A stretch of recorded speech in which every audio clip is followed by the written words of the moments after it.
Hello, everyone, and how are you? Welcome back to another episode of the Wired for Success podcast with my colleague Steve Costello and myself, Patience Modevi. And today we want to carry on the discussion we had on stress. Now we want to pick up on how stress can have a domino effect into your household. So, for example, the stress that you yourself as a parent could be carrying, but also the stress that your teenagers could be carrying, and vice versa.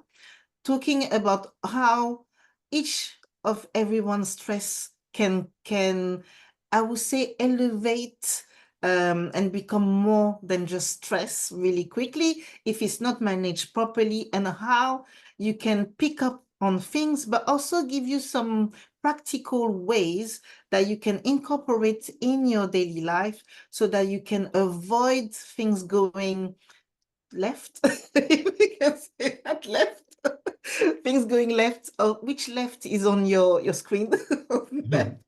And then being able to actually react in ways that where the stress is not eating basically on the reaction, if that makes sense what I'm saying. Steve, what do Yeah. you think? I want to pick up on, I'm glad you said that word react, because it's quite a useful word to look at. You think about it, when something stressful happens, we're bombarded with, it doesn't matter what it is, all this stuff comes at us. What do we typically do? We react. So we don't take a breath, we don't pause, we jump straight in with our big boots and we react to it. That's perhaps not the best way to manage. That's quite a challenging way. Another way is that we can pause. Yeah. So all this stuff comes at us and we just pause. Wait a minute, hang on. I'll just take a breath. And then we'll respond to whatever it was, not react. We respond. And that means we've thought it through just a little bit. We've paused, we've allowed some air to come into our system and so on. So there's a difference between react and respond. So that's something that's worth bearing in mind for all of us. Let's try to respond rather than react. And guess what? You feel better for it as well. Responding is far more comfortable than reacting and exploding. We all explode sometimes. I do. It happens. But it's good if we can control it and bring it down some. So I shared a statistic with patients a little while ago. About 77% of people who experience symptoms caused by stress feel things like they have tension headaches, they have fatigue, they have often stomach problems, digestive issues. They have all kinds of, for want of a better word, all kinds of ailments that are brought on by stress. I shared an example with patients of somebody who went to the doctor because of stomach problems, and the doctor said, "You're okay. There's nothing for me to do. It's not your stomach." So a little bit of analysis afterwards discovered actually there's a lot of stress going on, and the stress was contributing to the feelings in the stomach. But there is good news. It's not all bad news. There are simple things we can do each and every day, really simple things that enable us to reduce stress. And the things that we don't need to go and spend hours at the gym unless that's something we have time for. We don't need to make drastic lifestyle changes. Most of us don't have time for that. But also, we don't want to make big lifestyle changes because we're quite happy with most of our life, thank you. So let's think about a few techniques. What happens when you wake up in the morning? Just think about it for a minute. What happens? You wake up, alarm goes off, whatever. What happens? How do you feel?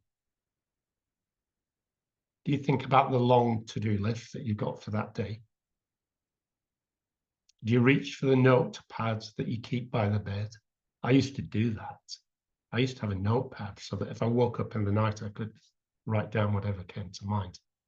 And that wasn't good. I don't do it anymore. Do you have one of those? So how we wake up can set a stressful tone for the rest of the day. And that's kind of scary. See, it's almost like starting on the wrong foot. You know, we've got a phrase, haven't we? Did you get out of bed on the wrong side? Maybe this is what it's referring to. Because I've never really understood why you want to get out of bed feeling all grumpy and angry. Maybe this is why. Maybe it's because of the stresses we're going through. And one thing that we can do is just start by deep breathing. Just focus on the breath. In through the nose, say 4 or 5 seconds. Hold the breath for the same count and breathe out through the mouth for the same count. And just repeat that several times. You're not thinking about anything, just focused on the breathing. So that's one thing you can do when you wake up in the morning. Do that before anything else. Do it before the cup of tea or coffee. You've not actually moved yet, so it's a good time to do it. You can shake your wrists and your feet and move your head around. Just for a few seconds, go crazy. Okay, your partner may look at you and think, yeah, what are you up to today? You might get them involved as well. That can only be possible. Positive, sorry. Another way of managing this is some people I know some people who are almost very religious about keeping a gratitude journal. So when they wake up in the morning, well, one does it in the morning when she wakes up. The other one does it in the evening when she's finished. But these two women know each other and they talk about it, which is quite a cool thing, I reckon. So the one who does it in the morning after she's woken up, she thinks of 3 things from yesterday that she's grateful for. Sometimes it's the flowers in the garden. Sometimes it's the dinner she had last night. Sometimes it's something that happened at work. Anything it doesn't matter what it is. And the other one does the same. So she's doing it at the end of her day. What am I grateful for today? So there's not much difference. And then they share what they were grateful for, which I think, as I said, I think is quite cool. And it's interesting, another statistic, and these statistics are from research, show that 48% of the population in the West feel that their stress has increased over the last 5 years or so. And that's scary, isn't it? I've not talked about parents and young people yet. So what else can we do between parents and young people, Patience? What's coming up for you? So a lot of what you were saying, I was thinking of, especially when you said like doing the breathing in the morning, and you talked about shaking. So one thing we tend to, and it also pertains to gratitude as well. So one thing we tend to do is we tend to take our body for granted, even I'm going to say our life for granted, and everything that is around us for granted. And all the things you mentioned, first of all, what they give us is awareness of ourselves. So when you have awareness of yourself in a certain space, then you approach that space in a different way.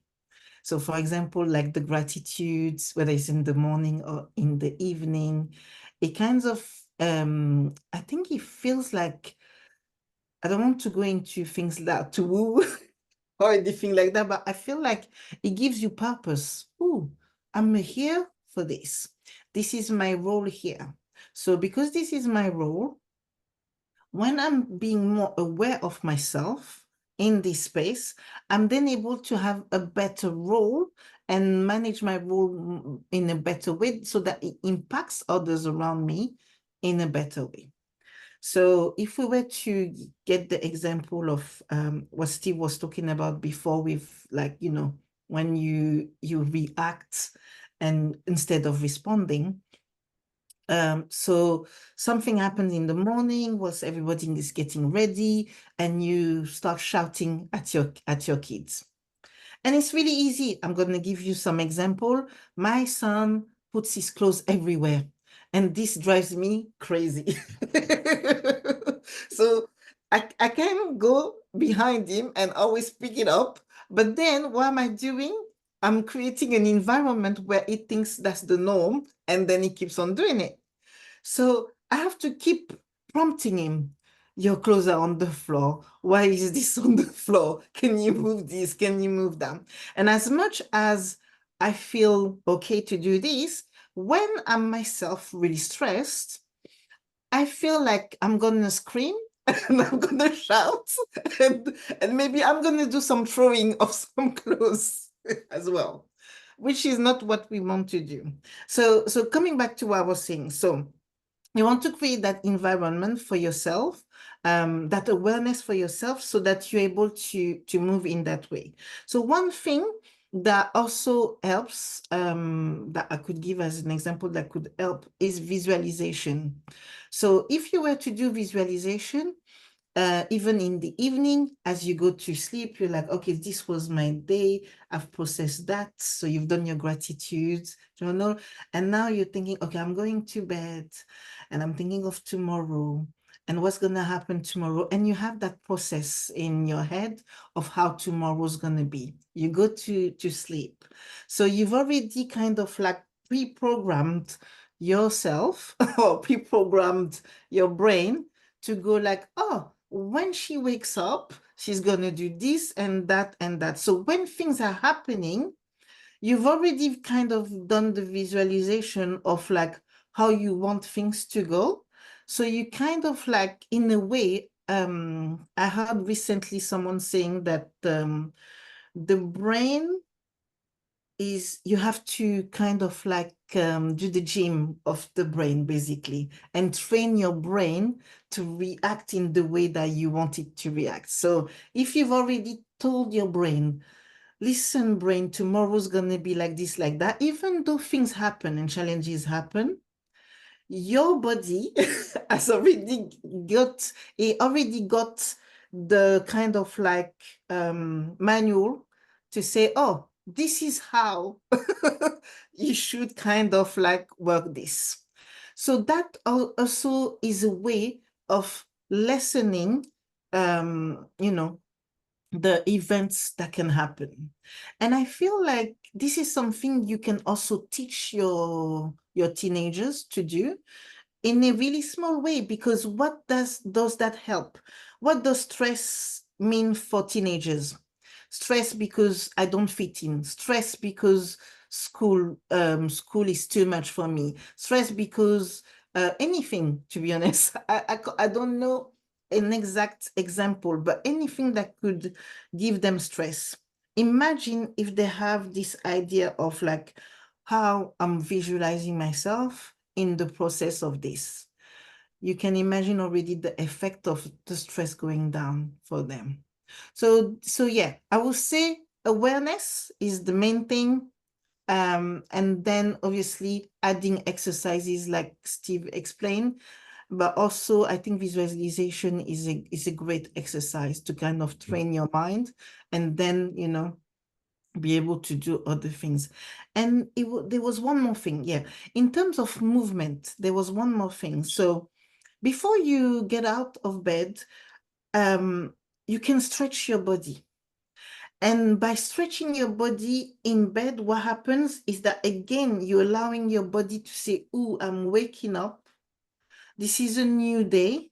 This is how my body," you're getting, we're still in the awareness stage, but at the same time, we're in the kind of like, before you go and run, you need to do a little bit of stretching and things. It's the same thing. Before we start the day, before we're up and running and things, we need to also stretch our body.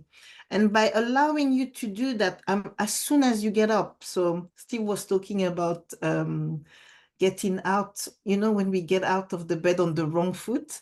Well, this can help you get out of the bed on the good foot Right. and the good feet, both of them. and have a bit more of I would say positivity. Yeah. I think one of the biggest challenges is that for many people, they wake up in the morning and they, to use another phrase, there's phrases around today, hit the ground running. So that's what they're doing. They're getting out of bed, they hit the ground running, and they don't stop running until they get back in bed at night. And that isn't helpful. No. This is where chronic stress really can take a hold. So we've got to be aware of that. Interestingly, chronic stress has or is linked to things like heart disease, high blood pressure, anxiety, depression. And those are serious things that need attention. So if you feel that you're in that place, do talk to us. Let us know. Hey, I'm not feeling so great. Let's talk about it. Let's start a conversation. Starting a conversation doesn't cost anything. So at least signal that you need somebody to talk to. Let's talk about perspective. One of the big things about stress, or chronic stress in particular, is that it could be said that our perspective is in the wrong place. So one of my heroes, a guy who unfortunately passed away in 2015, nearly 10 years ago, a psychologist called Wayne Dyer, said, change the way you look at things and the things that you look at will change. Now, that is a very powerful statement. And it kind of highlights how powerful our mindset is in shaping reality. And that includes how we experience stress. So there's a lot of advantages to taking note of what Dyer said. Because it's really empowering.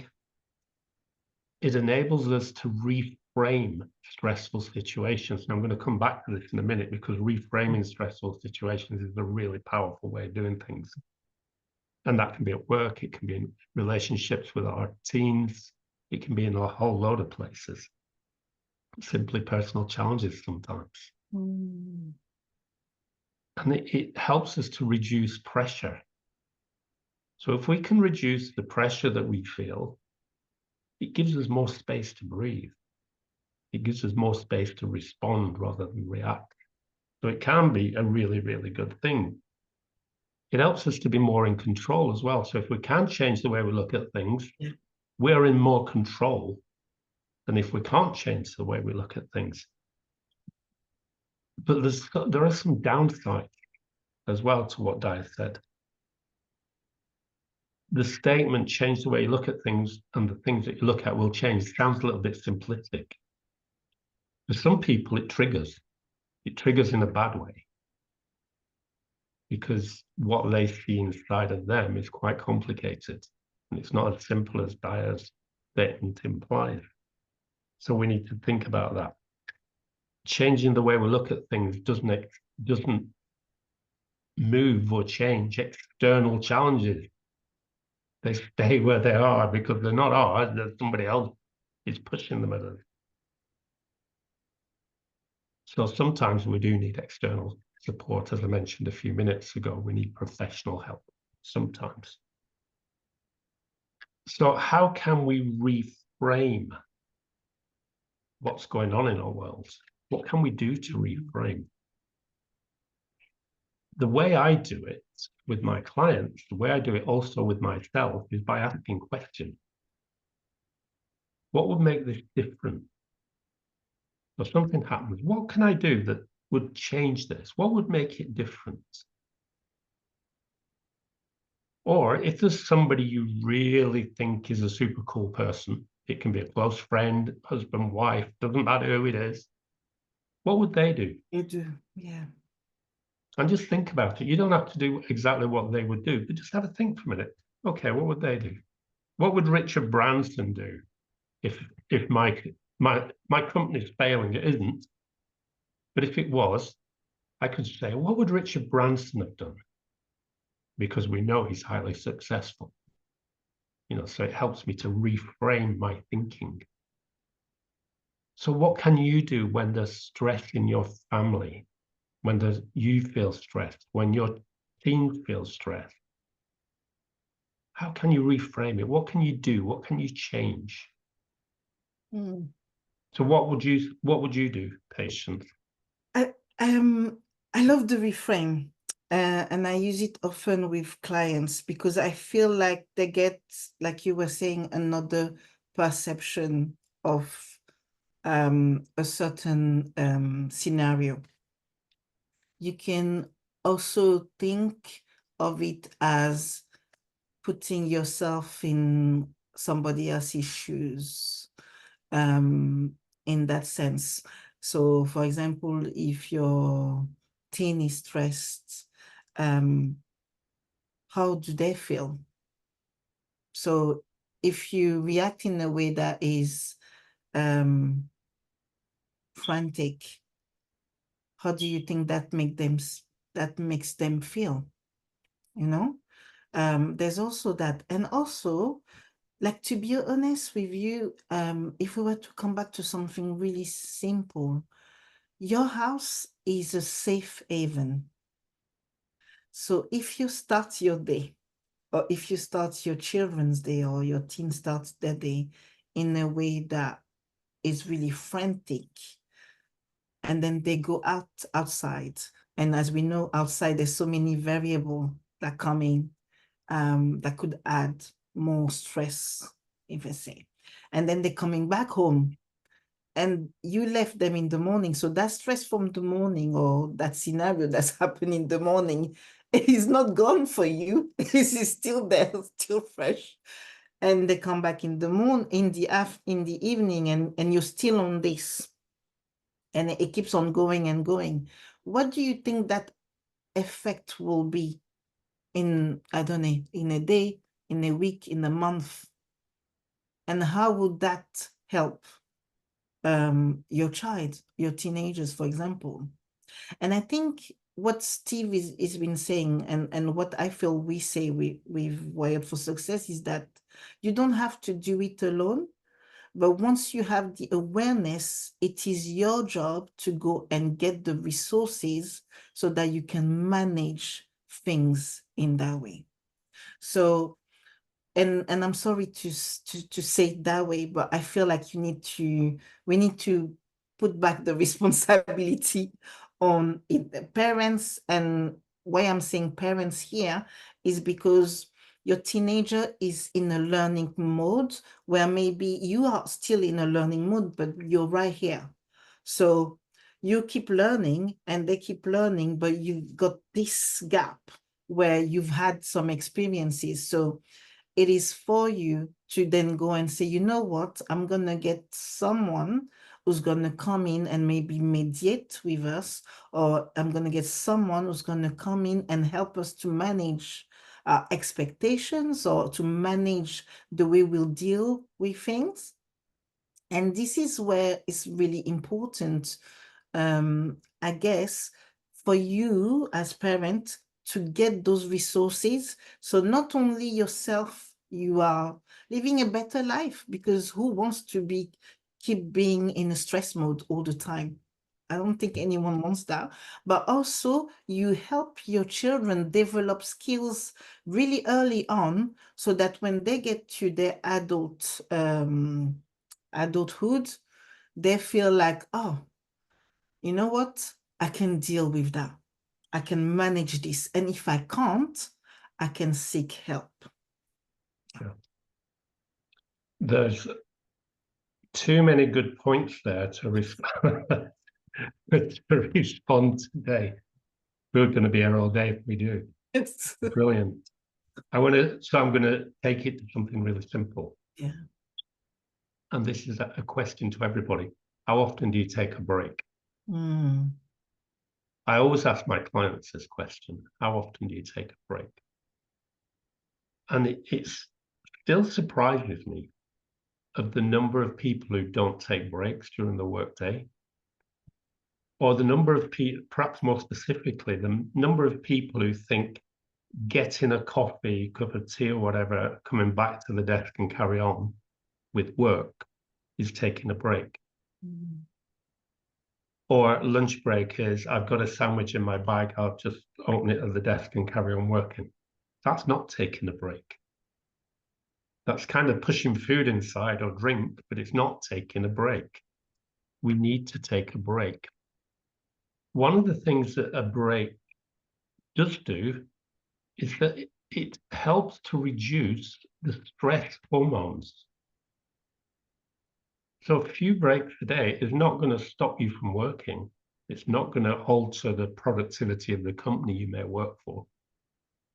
It's in fact, it's going to benefit the company because it makes your productivity better. Think about it like that. Another statistic, I've got loads today.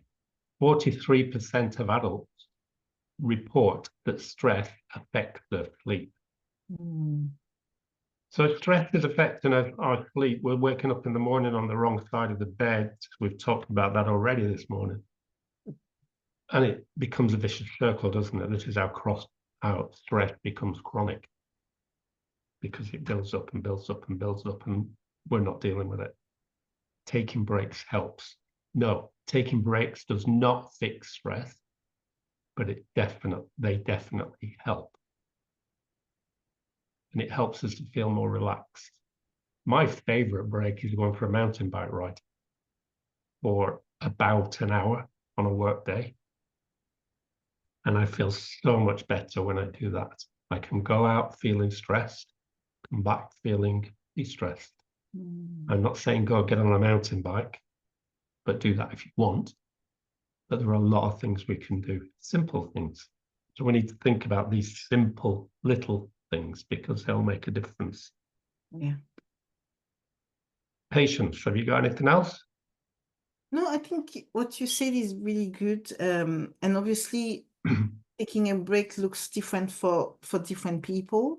But yeah, I think it's exactly that, having that time that you're saying, you know what, I'm going away, I'm putting this in the box for a few minutes or an hour, and then I'm coming back to it later. And I found also that this brings more clarity. It's the same thing when you have like a challenge, but you keep going at it, and it's still there. Once you say, you know what, I'm leaving you aside, I'll come back to you later, and you go away, wherever it is, whatever you do, and you come back to it, you've always come back with clarity. If you've got clarity, you're then able to manage things in a different way. It doesn't solve the problem, doesn't solve stress, like Steve was saying, but what it brings again, I'm going to keep on that word, awareness. When we have awareness, we can then go and look for a solution or create something or get the resource, the person who can support you. So yeah, I think today's been a lot of, you've got a lot of information to go to. What I would advise for this episode is take a notebook, write down what we've said, and maybe give it a try out for this next week. Yeah. And then come back to us and let us know in the comment how you felt. What did you learn? How things changed when you responded instead of reacting, and just, yeah, we can go from there. I think a good way to look at stress, well, it's not a good way. It's an interesting way. Stress is almost like a pair of handcuffs. And it fixes you. It keeps you running around the kind of hamster wheel. It stops you from being able to see things clearly. Stress is I did say at the beginning of this, that a little bit of stress can be helpful. The stress for me at the start of a mountain bike race, I don't do a lot of racing, but I do some. The stress at the beginning is like your stomach's going crazy and you don't know whether the people to your left and right are going to start off fast or not. And all kinds of stuff goes on, and it is quite stressful. But as soon as you go through the start gate, then it's different. And the stress kind of disappears. So it helps launch you through the start gate. And that's okay. But when stress becomes long-term, that's not okay. It becomes the handcuffs, and they're very, very difficult to get off.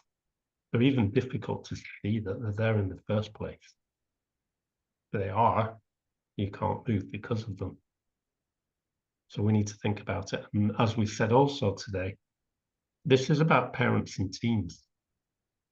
Teens have stress. They have their own stressors. Parents have stress. And there's some shared stress. So we need to address the stress. We need to address the stressors. And we do need to look at reframing what's going on in our world. Until next week, then. Thank you, everyone. We see you next week for another episode. But remember, give us your comment, leave some questions, and also tell us how you felt this week, what you put in place, what did you try, how did that work for you? Thank you. See you Take next care, week. everybody. Ciao.